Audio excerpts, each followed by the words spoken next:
sosok Kristus yang rela direndahkan dan menjalani semua hal yang harus dijalani dengan ketaatan dan kesetiaan. Akhir dari segala sesuatu yang menjadi bagian yang diinginkan oleh Allah diberi nama atas segala sesuatu yang ada di bumi. Dan juga semua lutut bertekuk dan semua lidah mengaku Dia sebagai Tuhan bagi kemuliaan Allah.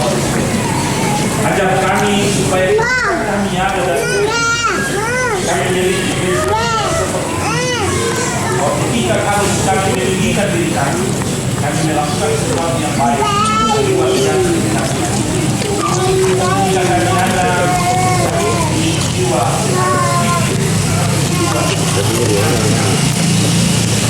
jika pernah ada orang lain dan ini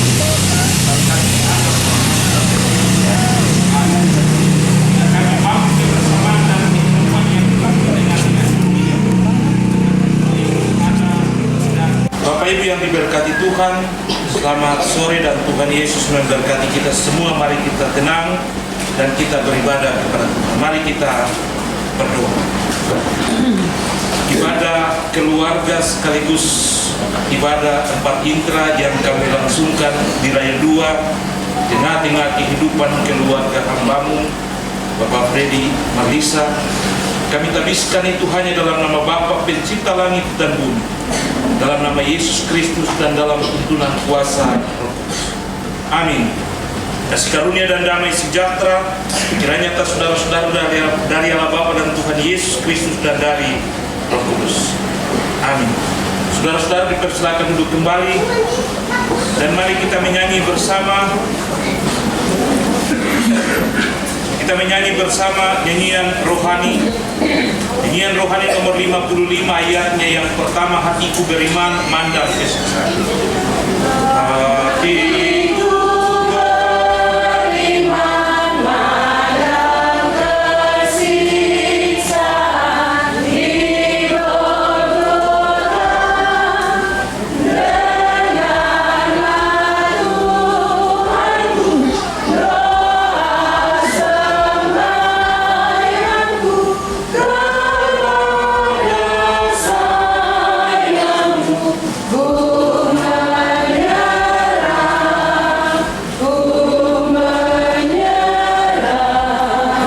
Kita akan bermazmur bagi Tuhan dalam Mazmur 118.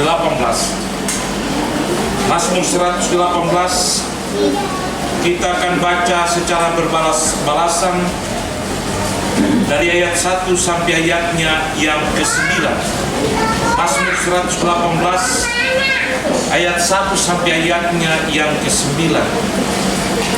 Dan saya akan baca ayat-ayatnya yang ganjil dan Bapak Ibu membaca ayat-ayatnya yang ke-6.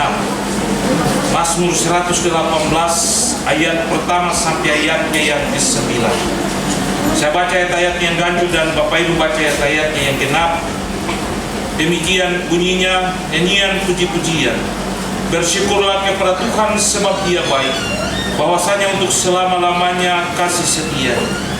Biarlah Israel berkata, bahwasanya untuk selama-lamanya kasih setianya. Biarlah kaum Harun berkata, bahwasanya untuk selama-lamanya kasih setia.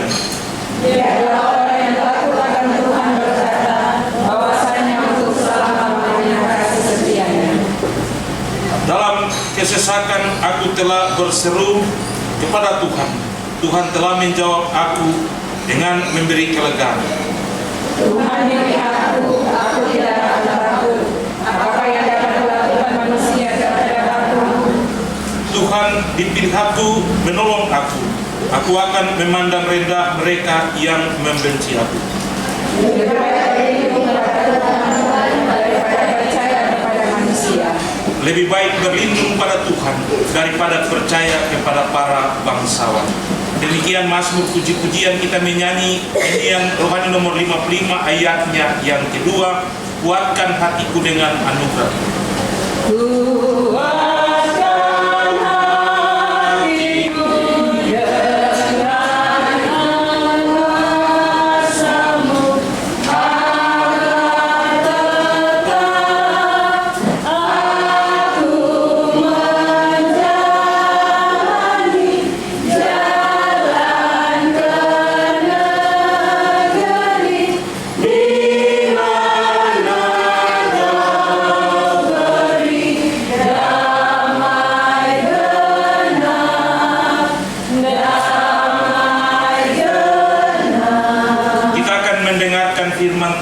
firman Tuhan bagi kita dalam Filipi pasal 2 ayat 1 sampai ayatnya yang ke-11.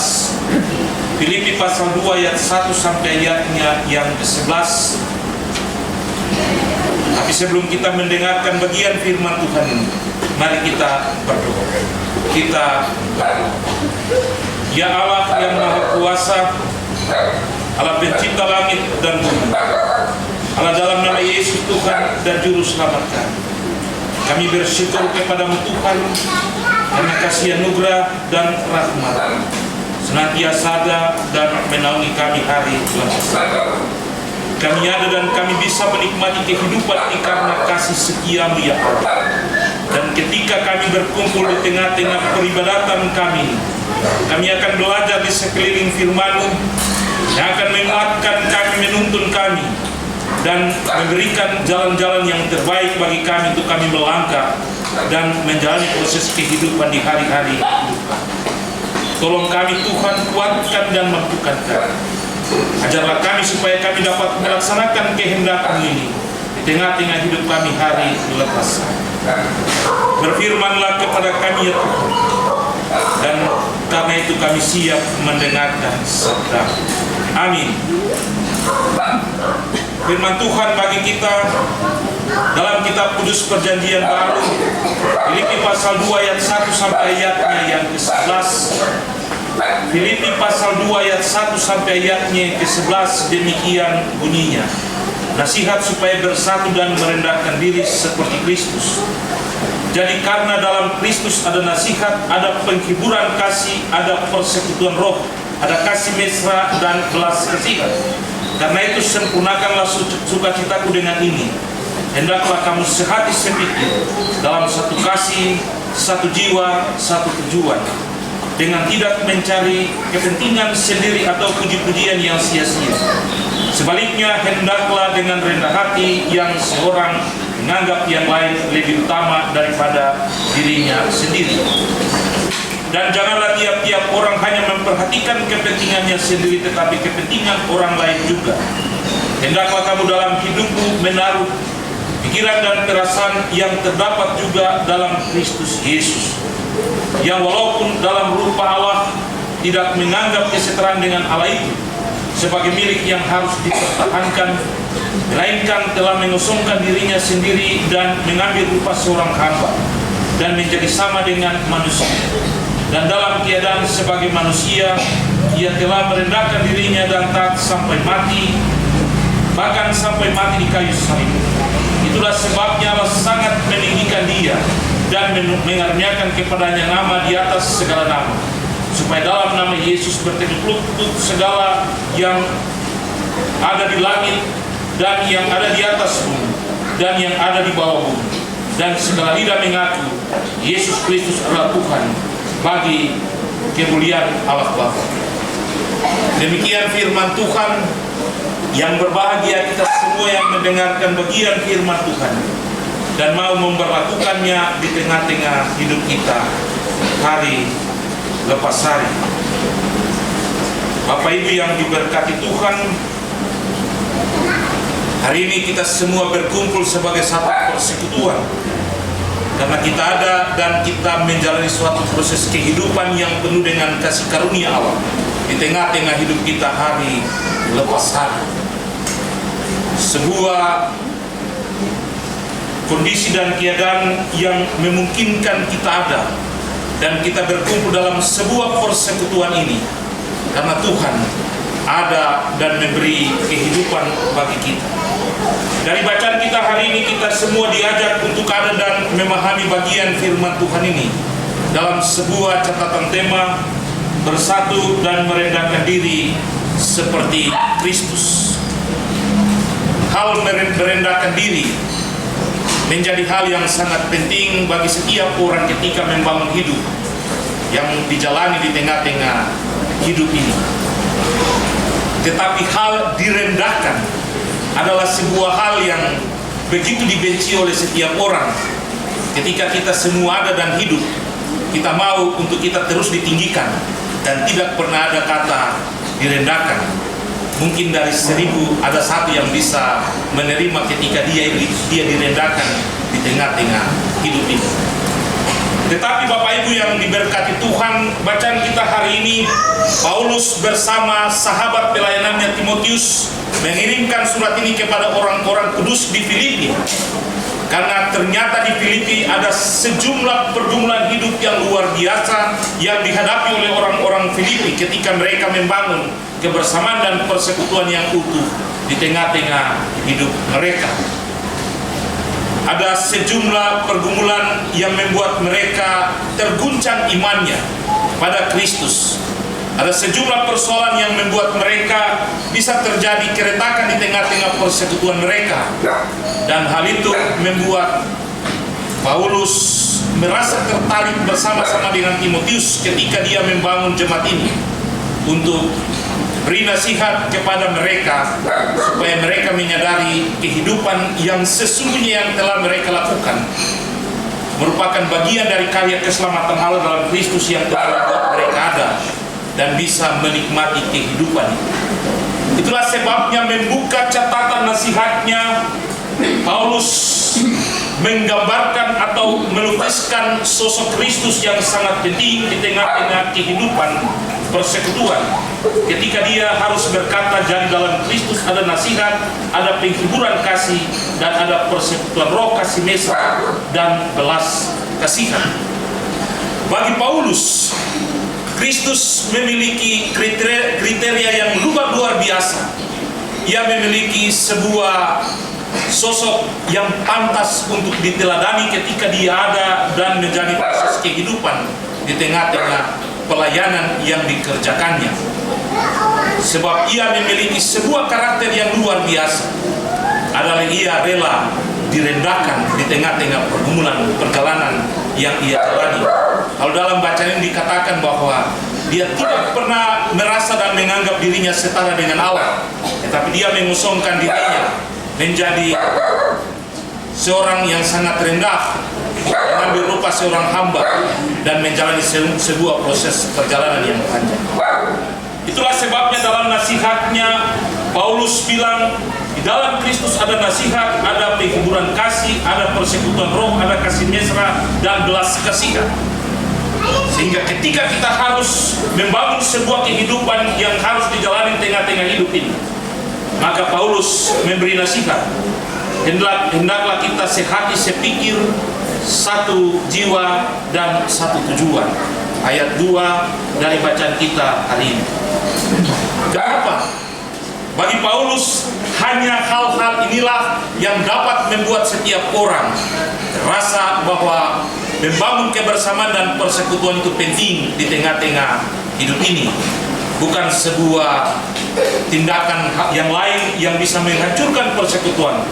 Tetapi ketika kita ada dalam sepikir, satu kasih, satu jiwa, dan satu tujuan, maka persekutuan akan menjadi bagian hidup kita. Kalau kita tidak satu tujuan, tidak sepikir, maka tentu kita anak masing-masing di sudutnya. Kalau pendeta jalan ke kiri, majelis jalan ke kanan, maka jemaat di tengah-tengah bingung karena kita tidak sehati sepikir. Tapi pendeta dan majelis sama-sama jalan satu tujuan, jemaat juga satu tujuan, maka kita pasti mendapatkan apa yang menjadi bagian harapan setiap kita di tengah-tengah pergumulan hidup ini. Itulah sebabnya di tengah-tengah nasihat yang diungkapkan oleh Paulus dan bersama dengan Timotius dalam surat kepada orang-orang di Filipi, dia bilang untuk membangun kebersamaan yang sehati sepikir itu, kita juga jangan lupa untuk menganggap bahwa orang lain tidak penting, tapi kita menganggap bahwa setiap orang itu penting di tengah-tengah hidup ini. Saya mungkin penting karena saya mungkin pendeta, tapi belum tentu Mama Lani Mana Konco tidak penting. Dia pasti penting. Kalau dia terada, mungkin kita tidak bisa pertandingan ukulele karena dia bisa main ukulele, contoh. Berarti dia penting. Atau Tehoya pada Ica, kalau tidak ada mungkin di anak paduan suara anak-anak, mungkin suara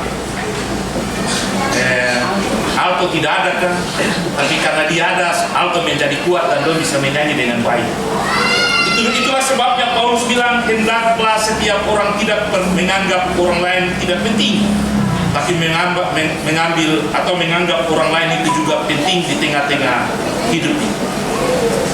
Oleh sebab itu, Paulus mengajak untuk setiap orang belajar daripada Kristus. Ketika dia menjalani sebuah proses kehidupan yang penuh dengan ketaatan, dengan penuh kerendahan hati, ia rela direndahkan di tengah-tengah pergumulan ini. Kemarin saya tulis renungan untuk kita KSP tanggal 5 April, sebelum kita ada pada hari raya kematian Tuhan Yesus. Lalu di situ dikatakan bahwa ketika Yesus mati dan lain sebagainya, dikatakan bahwa ada seseorang yang menyampaikan berita itu dan pemberitaan itu benar dan semua orang menjadi percaya. Ternyata Yesus dalam kerendahan hatinya benar-benar menjalani semua proses dengan penuh sukacita, dan akibat dari kerendahan diri itu, maka dia mengalami sebuah hal yang luar biasa di tengah-tengah hidup ini. Kalau kita baca dalam bacaan ini dikatakan bahwa dia tidak pernah menganggap dia itu setara dengan Allah, tetapi ia mengosongkan dirinya dan mengambil rupa seorang hamba dan menjadi rendah dalam taat sampai mati, bahkan mati di kayu salib. Itulah sebuah proses kerendahan diri Yesus dalam ketaatan dan kesetiaan ketika ia ada dan menjalani semua proses perjalanan pelayanan yang dikerjakan. Pertanyaannya, dalam kerendahan hati Yesus itu, ada sesuatu yang bisa diperoleh Yesus atau tidak? Apakah dia melakukan itu karena supaya dia makan puji? Ada sebuah tindakan makan puji pada dirinya. Dalam bacaan ini sangat luar biasa diungkapkan dalam bagian ini. Ketika Yesus mengalami sebuah proses kerendahan diri di tengah-tengah ketaatan dan kesetiaannya, dikatakan dalam bacaan itu, ayat 9, itulah sebabnya Allah sangat meninggikan dia, dan dia diberi mengaruniakan kepadanya nama di atas segala nama. Bapak Ibu, atas ketaatan dan kerendahan hati Yesus, dikatakan Allah meninggikan dia. Dalam kerendahannya, orang pikir dia rendah dan dia tidak ada apa-apanya. Dia tidak pernah dipandang dan dia tidak diperhitungkan sedikit. Namun ketika di hadapan Allah, dia ditinggikan. Berarti dia punya power yang besar. Dia punya kekuatan. Dia punya kelebihan yang tidak pernah dipikirkan oleh setiap orang. Dia diberi kuasa karena dia ditinggikan. Kemudian dikatakan dia diberi kuasa dan menjadi nama di atas segala nama. Itu berarti kalau bukan dia, tidak ada sesuatu yang jadi. Dalam kitab Yohanes dia bilang begini, di dalam dia ada hidup dan hidup itu adalah terang manusia. Ketika dia dijadikan, kalau tidak ada dia, tidak ada sesuatu yang bisa dijadikan. Berarti karena Yesus segala sesuatu bisa ada. Karena Yesus kita semua bisa menikmati hidup. Karena Yesus kita bisa diselamatkan dan pengampunan dosa menjadi bagian dari hidup kita. Kemudian yang ketiga, Bapak Ibu, dari kerendahan hati Yesus yang ia lakukan dengan ketaatan dan kesetiaan, ayat 10 dia bilang begini, supaya dalam nama Yesus bertekuk lutut segala yang ada di langit dan yang ada di atas bumi dan yang ada di bawah bumi. Apa yang dilakukannya, ketaatan dan kesetiaannya, membuat dia menjadi luar biasa. Dia dihormati, dia ditinggikan, semua lutut bertekuk terhadap dirinya. Kalau kita belajar dari peristiwa penyaliban Yesus dalam segala situasi ketika dia disiksa sampai pada akhirnya dia bilang, kepadamu kuserahkan nyawaku. Lalu dikatakan bait Allah terbelah menjadi dua, terus suara dari langit dan lain sebagainya. Lalu semua orang bilang, memang benar dia ini anak Allah. Sebuah pengakuan itu membuktikan bahwa ketaatan dan kesetiaannya merupakan sebuah nilai yang membanggakan ketika Yesus menjalani semua itu. Dan yang terakhir dikatakan ayat 11, dan segala lidah mengakui Yesus adalah Kristus. Yesus Kristus adalah Tuhan bagi kemuliaan Allah Bapa di surga. Itu hal yang sangat terakhir yang dikatakan.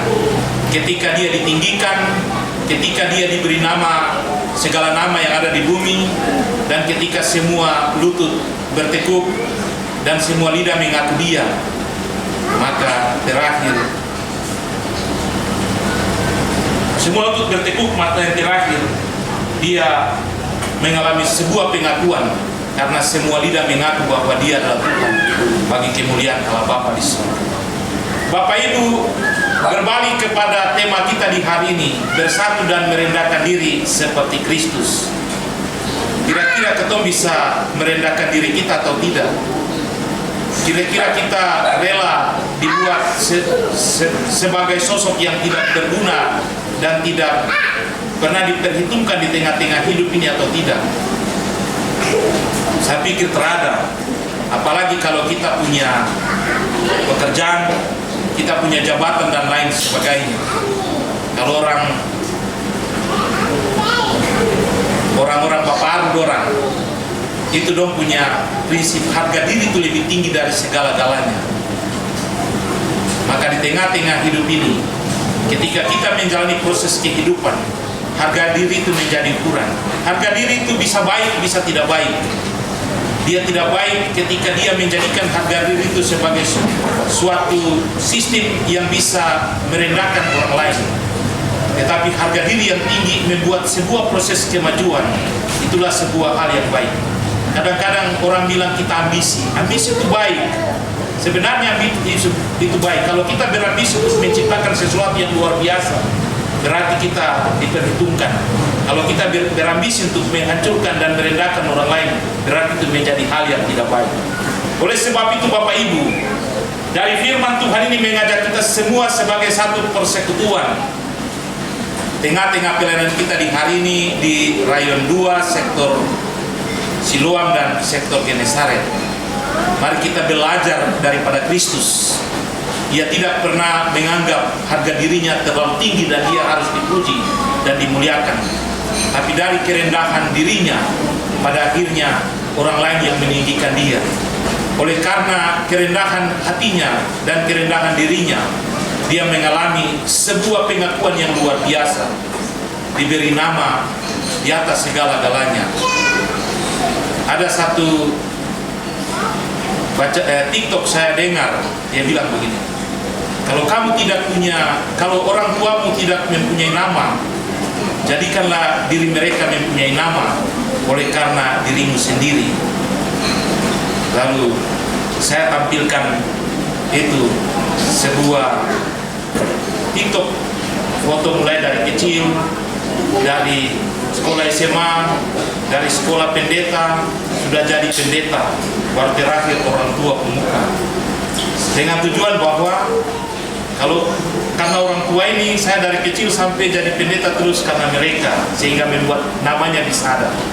Cobalah Bapak Ibu, kita buat sesuatu yang pada akhirnya membuat nama kita menjadi tinggi karena kerendahan hati kita, karena kerendahan diri kita yang membuat orang mengakui kita. Yesus sendiri dia bilang untuk orang banyak, aku berkata kepadamu, kamu akan disebut muridku apabila kamu saling mengasihi. Kapan kita akan disebut murid Yesus? Kalau kita tinggi diri, kita tidak pernah menganggap orang lain lebih utama daripada kita. Kapan kita bisa dia ditinggikan atau diakui? Kalau kita tidak pernah membangun kebersamaan dan satu pikiran, satu tujuan di tengah-tengah hidup ini. Maka Paulus dia cuma memberi nasihat kepada kita semua. Mari kita belajar dari sosok Yesus saja. Karena dia itu sumber segala-galanya. Karena Allah sendiri bilang, kepadamu kuberi nama di atas segala nama, yang ada di langit, di bumi, maupun yang ada di bawah bumi. Berarti Yesus di atas segala-galanya. Dia hebat dan luar biasa di atas segala-galanya. Kalau dalam bahasa tafsiran, Di atas segala-galanya itu sesuatu yang sangat penting, karena dirinya segala sesuatu bisa terjadi. Oleh sebab itu, mari Bapak Ibu, jangan kita terlalu berpikir bahwa harga diri itu penting, tapi merendahkan diri juga lebih penting. Harga diri itu penting, tetapi merendahkan diri itu juga sangat penting. Seperti Paulus bilang, demikianlah tinggal 3 hal: iman, pengharapan, dan kasih. Tetapi bukan sampai di situ saja bahwa 3 hal itu penting, tapi dia bilang selanjutnya, tetapi yang lebih penting adalah kasih. Berarti iman, pengharapan itu penting, tapi yang lebih penting itu kasih. Kita ada dan kita hidup, dan kita harus melakukan sesuatu yang bermakna di tengah-tengah hidup ini. Dan ketika hidup yang kita buat bermakna itu, orang lain pasti akan mengakui kita.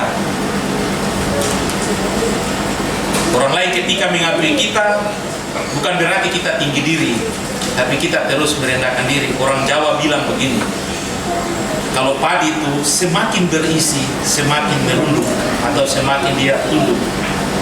Bukan berarti dia tunduk lalu dia tidak punya apa-apa, tetapi dia memiliki sesuatu yang luar biasa, sehingga itu. Atau kita bisa bilang, semua yang terjadi kalau bukan saya tidak ada yang bisa jadi.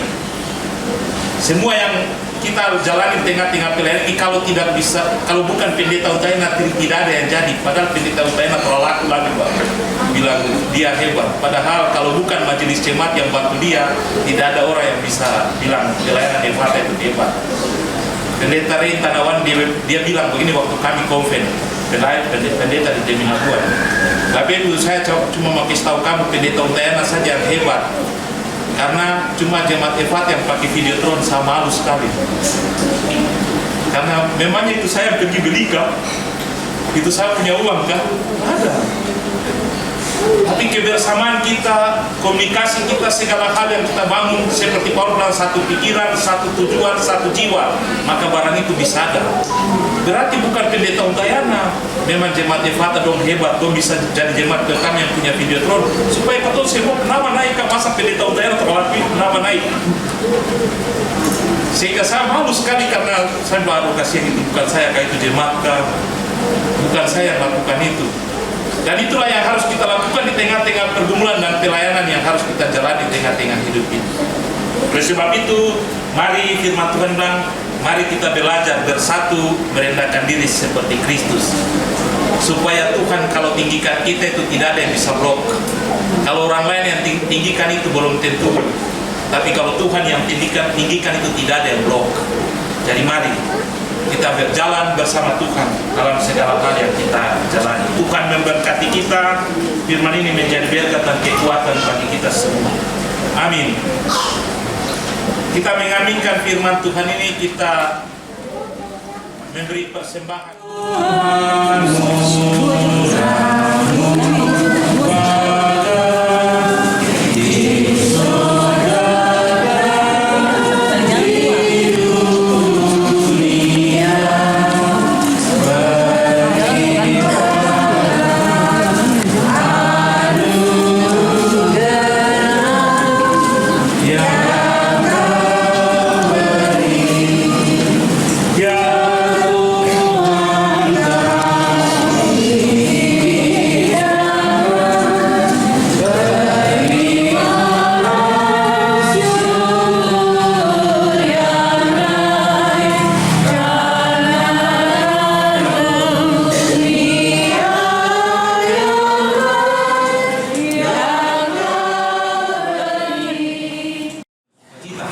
Karena Tuhan berperkara di tengah-tengah hidup kami. Bapa di sorga, kami mendoakan warga jemaat yang tidak mengambil bagian bersama-sama dengan kami. Yang sakit Tuhan sembuhkan, yang lemah Tuhan kuatkan, yang aku tadi Tuhan sadarkanlah mereka, ketuklah hati batin mereka. Ajak mereka di waktu yang lain untuk beribadah dan memuliakan nama. Berkati persatuan pelayanan kami di Rayu 2 ini. Tuhan kiranya memberkati seluruh proses pelayanan yang kami buat. Berkati majelis jemaat, berkati mereka yang dipercayakan untuk melaksanakan seluruh tugas dan tanggung jawab pelayanan yang luar biasa di tengah-tengah pelayanan. Beri hikmat dan kekuatan kepada mereka di tengah-tengah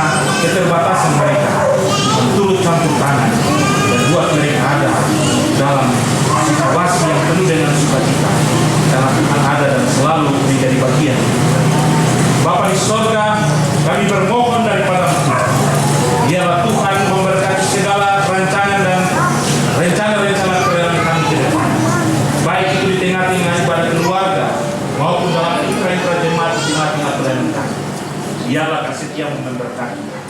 Berkati Pak.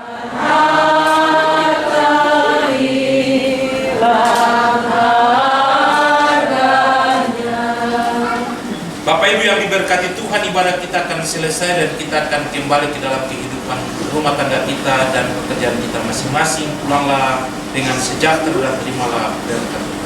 Inilah anugerah Tuhan Yesus Kristus, kasih Dia Bapa dan persekutuan Roh Kudus kiranya menyertai dan memberkati saudara-saudara sekalian, menyertai dan memberkati kehidupan keluarga Bapak Freddy Marlisa di tempat ini, menyertai dan memberkati semua orang yang punya kita, yang jauh maupun yang dekat, saat ini terus kekal sampai selama-lamanya. Amin. Ibadah selesai. Selamat sore, Tuhan Yesus memberkati.